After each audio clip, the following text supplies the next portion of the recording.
در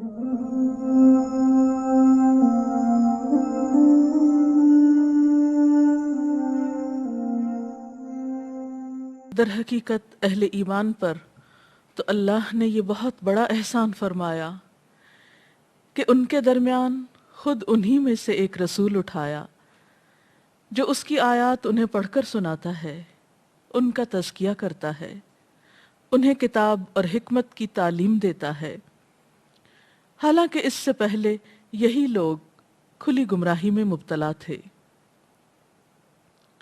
اللہ کے رسول صلی اللہ علیہ وسلم جو اس دنیا میں رحمت للعالمین بن کر آئے، ہم سب کے لیے رحمت کا پیغام، میرے لیے اور آپ کے لیے، وہ ہادی اعظم جنہوں نے ہمیں ایک ایسا راستہ دکھایا جو یقیناً سراسر کامیابی کا راستہ ہے۔ یہ راستہ کیسا راستہ ہے؟ حقیقی کامیابی کیسے حاصل ہوتی ہے؟ یہ راستہ تزکیے کا راستہ ہے، جس پر چل کر انسان اپنے رب کا قرب حاصل کر سکتا ہے اور حقیقی کامیابی کی منزل کو پہنچ سکتا ہے۔ اور ایسا ممکن نہیں جب تک کہ انسان اس ہستی کی تعلیمات، اس کی سیرت، اس کے رہن سہن، اس کی زندگی گزارنے کے طریقے سے واقفیت حاصل نہ کرے جسے خالق کائنات نے ہمارے لیے رہنما بنا کر بھیجا، جس کا اسوہ حسنہ، خوبصورت نمونہ ہم سب کے لیے بہترین مشعل راہ ہے، جس کے بغیر زندگی گزارنے کا طریقہ خوبصورت ہو ہی نہیں سکتا۔ تو آئیے دیکھتے ہیں کہ اللہ کے رسول صلی اللہ علیہ وسلم نے انسانوں کو کامیابی کے اس رستے پر کس طرح چلایا۔ اللہ سبحانہ و تعالی نے انسانوں پر طرح طرح کے انعامات کیے ہیں، بے شمار نعمتیں ہم سب کو عطا کی ہیں، اتنی نعمتیں کہ جن کو اگر ہم گننا چاہیں تو گن نہیں سکتے۔ اگر تم اللہ کی نعمتوں کا شمار کرنا چاہو، حساب کرنا چاہو تو کر نہیں سکتے۔ لیکن قرآن پاک میں ان نعمتوں کو بطور احسان کے ذکر نہیں فرمایا۔ ہاں، ایک نعمت رسول اکرم صلی اللہ علیہ وسلم کا مبعوث کیا جانا، یہ نعمت اللہ تعالیٰ نے اسے ہم سب کے لیے بطور احسان ذکر فرمایا۔ لقد من اللہ علی المؤمنین، یقیناً اللہ نے مومنوں پر احسان کیا۔ کیا ہے وہ احسان؟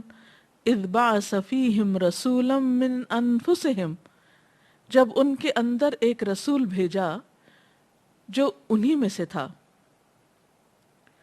کیا کیا اس رسول نے صلی اللہ علیہ وسلم؟ یتلو علیہم آیاتہ، اس کی آیات کو پڑھ کر سنایا، وَيُزَكِّيهِمْ، اور ان کا تزکیہ کیا، وَيُعَلِّمُهُمُ الْكِتَابَ، انہیں کتاب کی تعلیم دی، وَالْحِكْمَةَ، اور حکمت کی تعلیم دی۔ تو گویا جب تک ہم آپ صلی اللہ علیہ وسلم کی لائی ہوئی تعلیمات کو حاصل نہیں کرتے، سیکھتے نہیں، اور جب تک آپ کے بتائے ہوئے طریقے کے مطابق ہم اپنا تزکیہ نہیں کرتے، اس وقت تک ہم دنیا اور آخرت کی نعمتوں سے صحیح طور پر فیض یاب نہیں ہو سکتے۔ قرآن پاک میں ایک اور جگہ پر اللہ تعالیٰ فرماتے ہیں، قد افلح من زکاہا وقد خاب من دساہا، یقیناً کامیاب ہوا وہ جس نے اپنے نفس کا تزکیہ کیا، اور ناکام ہوا وہ جس نے تزکیہ نہیں کیا بلکہ اپنے نفس کو دبا دیا، چھپا دیا، اس کی نیکی کو ابھرنے نہیں دیا۔ ایک اور جگہ پر فرمایا، قد افلح من تزکا وذکر اسم ربہ فصلی، یقیناً کامیاب ہوا وہ شخص جس نے تزکیہ کیا اور اپنے رب کا نام لیا پھر نماز پڑھی. بل تؤثرون الحیات الدنیا والآخرۃ خیر وابقی. لیکن تم لوگ دنیا کی زندگی کو ترجیح دیتے ہو حالانکہ آخرت بہتر بھی ہے اور باقی رہنے والی بھی ہے. تزکیہ کیا چیز ہے؟ تزکیہ کا لفظ عربی کا لفظ ہے جس کا معنی کسی چیز کو صاف ستھرا کرنا اور اس کو نشو و نما دینا ہے. یعنی گویا تزکیہ کے اندر دو چیزیں پائی جاتی ہیں. ایک ہے کسی چیز کو پاک صاف کرنا، اس کا میل کچیل دور کرنا، اور دوسرا ہے اس چیز کو بڑھانا، اس سے بہتر فائدہ اٹھانا، اس کو پروان چڑھانا، اس کو نشو و نما دینا. یہ تو ہے اس کے لغوی معنی. اس کے اصطلاحی معنی کیا ہے؟ ایک انسان اپنے اندر پائی جانے والی خامیوں، خرابیوں، غلطیوں، گناہوں کو اپنے سے دور کرے، اپنے آپ کو غلط رجحانات، میلانات سے بچائے، اور دوسری طرف اپنے اندر نیکی پیدا کرے، نیک اعمال کا اہتمام کرے، اچھے اخلاق کو اپنے اندر کلٹیویٹ کرے، اچھے اخلاق کی تعمیر کرے.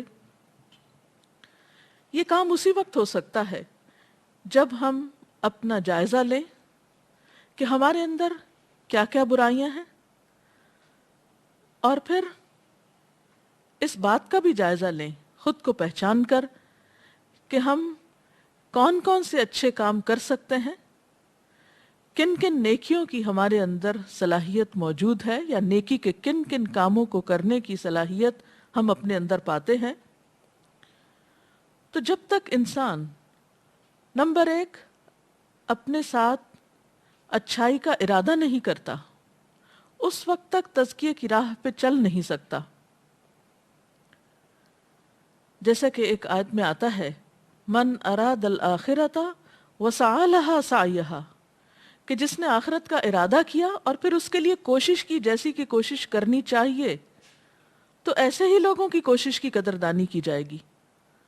تو انسان اس وقت تک تزکیہ کی منزلیں طے نہیں کر سکتا جب تک کہ وہ ارادہ نہ کرے اور پھر ارادے کے بعد کوشش نہ کرے.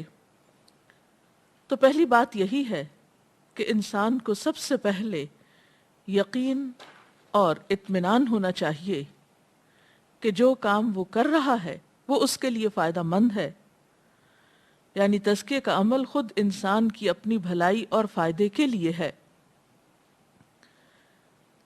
جب تک انسان کو نیکی کا فائدہ اور گناہ کا نقصان معلوم نہ ہو، اس وقت تک انسان اپنی برائیوں کو چھوڑ نہیں سکتا اور نیکیوں کی طرف رغبت نہیں کر سکتا، یا اچھے اخلاق کو اپنے اندر پیدا نہیں کر سکتا. اور یہ ایک حقیقت ہے، جیسے اللہ تعالیٰ فرماتے ہیں من جاء بالحسنۃ فلہ خیر منہا، جو کوئی نیکی لے کر آیا اس کے لیے اس سے بہتر بدلہ ہے. ومن جاء بالسیئۃ، اور جو کوئی برائی کرے گا یا برا کام کرے گا، فلا یجزی الذین عملوا السیئات الا ما کانوا یعملون، تو برا کام کرنے والوں کو وہی بدلہ دیا جائے گا جو وہ کرتے رہے ہیں. اور ہمیں یہ یاد رکھنا چاہیے کہ یہ ہو نہیں سکتا کہ ہم اچھا کریں